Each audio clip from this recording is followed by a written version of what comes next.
2000 റേഞ്ചിൽ അവൈലബിൾ ആക്കിയിരിക്കുന്ന കുറച്ച് soft silk sari collections കാണാവേ. നല്ല ഭംഗിയുള്ള ഫസ്റ്റ് ഞാൻ എടുത്തിരിക്കുന്നത് നല്ലൊരു കരിമ്പച്ച കളറിലാണ്. നമുക്ക് കാണുമ്പോൾ ബ്ലാക്ക് എന്ന് തോന്നും, ശരിക്കും കരിമ്പച്ച കളറിൽ നല്ല വീതിയുള്ള ബോർഡേഴ്സ് ഒക്കെ ആയിട്ട് വരുന്ന സൂപ്പർ സാരി. അതിനോടൊപ്പം പെയർ ചെയ്തിരിക്കുന്നത് മറൂൺ ഷെയ്ഡാണ്. അതും നല്ല ഭംഗിയാണ്. അപ്പോൾ ഇങ്ങനെ വിയർ ചെയ്ത് നിൽക്കുമ്പോഴാണ് ശരിക്കും അതിൻ്റെ ഒരു ലുക്ക് മനസ്സിലാവുക. ചെറിയ സ്ട്രൈപ്സ് ഇൻസൈഡ് വരുന്നുണ്ട്, ബൂട്ടീസും വരുന്നുണ്ട്. നല്ല ഭംഗിയുള്ള സാരിയാണ്. നമുക്കൊരു പാർട്ടി വെയറിനായിക്കോട്ടെ ഏത് ഒക്കേഷനിലായാലും ഒരു ഫംഗ്ഷൻ വെയർ ആയിട്ട് യൂസ് ചെയ്യാൻ പറ്റുന്ന സൂപ്പർ സാരി.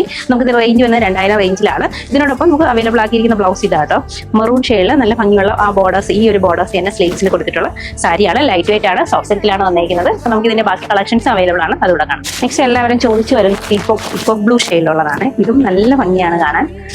ഇത് മുന്താണി വരുന്നുണ്ട്, കോൺട്രാസ്റ്റ് ആയിട്ട് ബ്ലൗസ്. പേസ്റ്റൽ പിങ്ക് ഷെയ്ഡിൽ സെയിം അതേപോലത്തെ വീതിയുള്ള ബോർഡേഴ്സ് പറഞ്ഞിട്ടുള്ള സാരി. ഇത് മുന്താണി, കോൺട്രാസ്റ്റ് ആയിട്ട് ബ്ലൗസ്. ശരിക്കും ഒരു റോയൽ കളർ ഷെയ്ഡാണ് ഈ ഒരു കളർ കോമ്പിനേഷൻ എന്ന് പറയുന്നത്. അതായത് നല്ല പേർപ്പിൾ ഷെയ്ഡിൽ നല്ല ഗ്രീനുമായിട്ടുള്ള ബോർഡർ കോമ്പിനേഷൻ അടിപൊളിയിലാണ്. ഈ ഒരു ഒണിയൻ പിങ്ക് ഷെയ്ഡിൽ നമുക്ക് ഇതിൽ കോമ്പിനേഷൻ ആയിട്ട് വന്നിരിക്കുന്ന നല്ല ഭംഗിയുള്ള ബ്ലാക്ക് ഷെയ്ഡാണ്. ടേക്ക് കളർ നമുക്ക് ഇതുണ്ട്, മുന്താണി കോൺട്രാസ്റ്റ് ആയിട്ട് തന്നെ ബ്ലൗസ്.